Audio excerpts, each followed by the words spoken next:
Hey guys, welcome back to my channel. If you're new, welcome. Thank you so much for stopping by.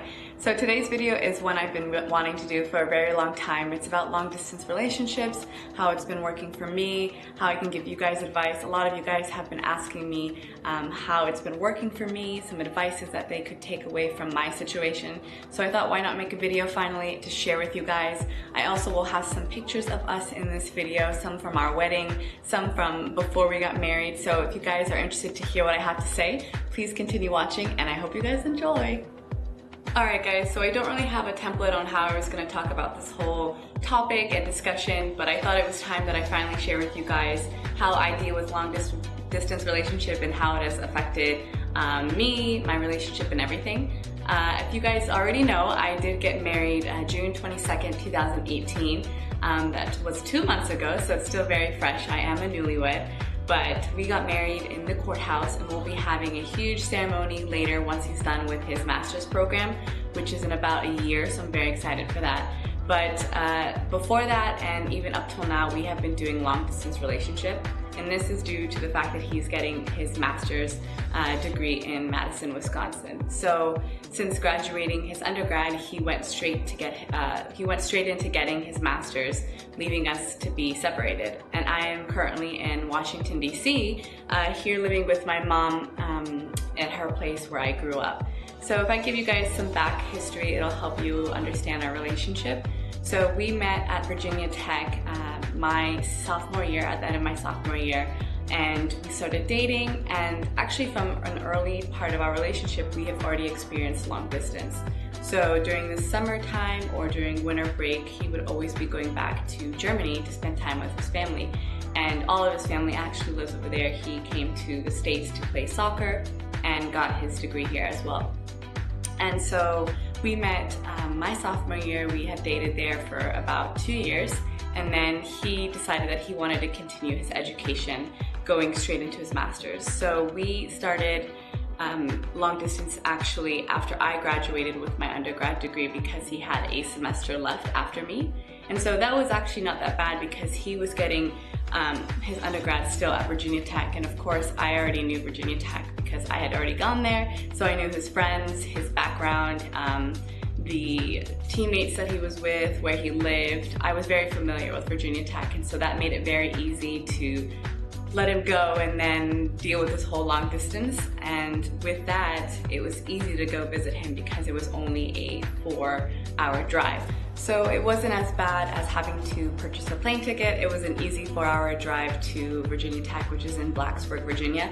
And so we were able to do that once a month. I would come, he would come, and for him it was about a $20 megabus ride back up here. And so it worked out perfectly. I was familiar. We FaceTimed, we Skyped, we snapped, we texted all during the day. And if we didn't have time, we always found time at the end of the day to go ahead and call each other or make an effort to make each other feel like we are involved in each other's day, which is super important to a strong relationship.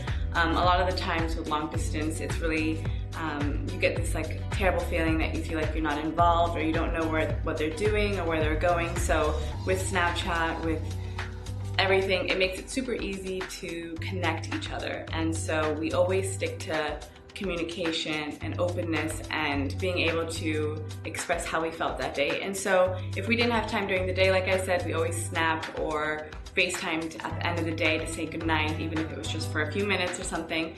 But that always made it super worth it. And then we had to deal with that until he graduated in December.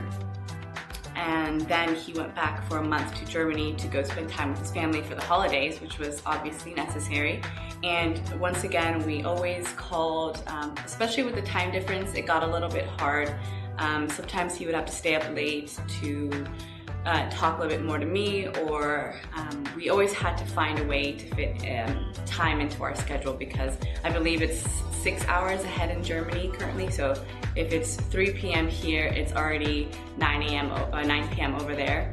And so of course that would affect your relationship. But in general, both of us going into this relationship, we felt super confident that this was just going to be a temporary thing, and that we had so much trust in our relationship, and that didn't bother or hinder us at all. And that is probably the biggest suggestion or advice I could give you guys, is that if you are deciding to go into a long distance relationship, or if you're currently in one, you need to have trust on both sides. So you need to be able to feel good about your relationship and understand the type of person that they are when entering this kind of situation.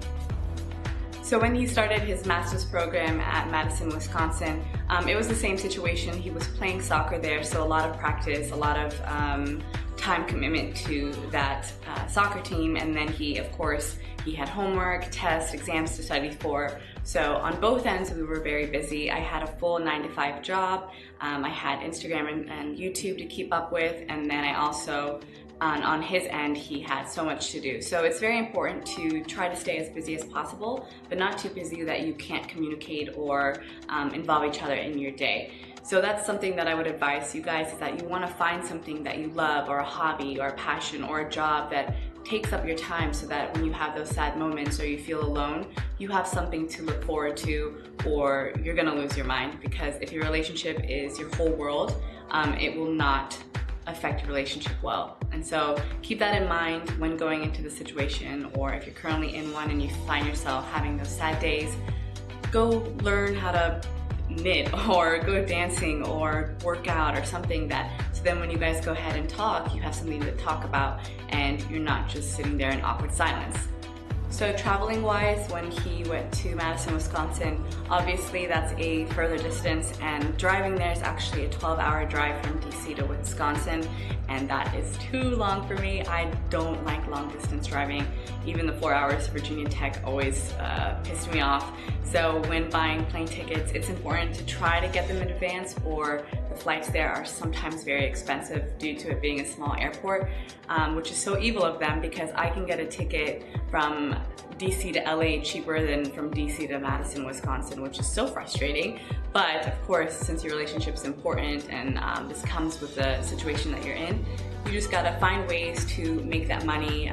Thankfully, I have my job, and then I also have this income from YouTube that allows me to support this current situation. So the situation stayed the same, where we visited each other once a month. So I would go, he would come, I would go. But right now, because he is a student athlete, he has a lot of time that is committed to the sport, and so they travel a lot, and he has a lot of games. So it's also important for me to go there currently, and that's the situation right now. So I can go see his games, or I can visit him when he is not having a game. And so when we go and visit, we make so many new memories. He shows me around Madison, which is such a beautiful city, and we get to make new memories and then talk about them, and use that as talking points when we're away from each other. We can say, oh, I wish we were back at so-and-so, or we had so much fun paddle boarding at the lake. So new memories always keeps things exciting, because it, I don't know, it keeps the relationship going, and it keeps it more lively. So yeah, make new memories, find ways to have cute date nights when you are finally together. Because when you're not together, obviously you can't have any date nights, and you wish, oh, I wish we could go have dinner, or this or this. So use your time wisely when you are with each other. Plan things. Sorry, my dogs are really loud, but plan things, enjoy your time together. Because of course you'll have those sad days where you feel so alone, or you feel like calling them but you can't because you don't have time, or something. So use your time wisely. And then I hope I'm not rambling, but these are tips that I have for you guys that have worked for me. But he currently has about a year left in his program, so he is done next May. So that's exciting. And then we'll finally look for apartments and move in together and start our lives together as young adults, married young adults.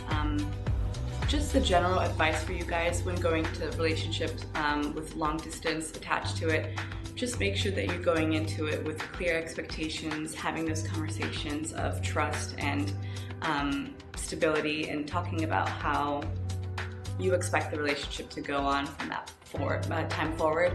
Because if some people in the relationship feel they are fine with a text a day, or they're fine with 2 texts a day, and the other person is like, I want to know about your day every second, I want to feel involved, then there's going to be like a harsh reality on both ends. And so just make sure you guys talk verbally about what you expect from that relationship, from that person going into the long distance, because that will help clear any misconceptions or miscommunications, because sometimes when you're texting, things don't come across the way you want to. So use times to phone call to express your feelings, or just remember that the long distance is temporarily, depending on your situation, and you guys will eventually be reunited. Just remember to always be honest with each other, talk about how you feel, talk about how your day went, talk about the little things all the way to the big things that happen during your day, because I know that that's things that I care for, and no matter how big or small something happened in your day, I want to know everything. So just remember that when you're talking to your significant other, to always keep an open communication, let each other know how you felt during the day. It's just like these little things that always make you feel like you're still with that partner, and going from being together to a long distance situation can sometimes be tough at the beginning. So once you guys create that routine, it makes it super easy to keep the days going and kind of look for that date where you guys see each other again, or for when that distance relationship is over. Alright guys, that is it for this video. Thank you so much for watching. I hope you found it informative. Thankfully, I have an awesome husband who's caring, loving, kind, and friendly, and loyal, which is all important to a successful long distance situation. Thankfully, we are almost done, almost kind of, but we'll be done next May 2019, and we have a current countdown going on. But if you guys have any other info, tips, advices for me as well, go ahead and comment down below. If you guys have anything that you would like to ask that's a little bit more personal, if you want, you can go ahead and DM me on Instagram. It's @Hermela, and I'll have that info in the description box as well. So if you guys like this video, please give it a big thumbs up. Thank you so much for watching, guys. Don't forget to subscribe. See you next time.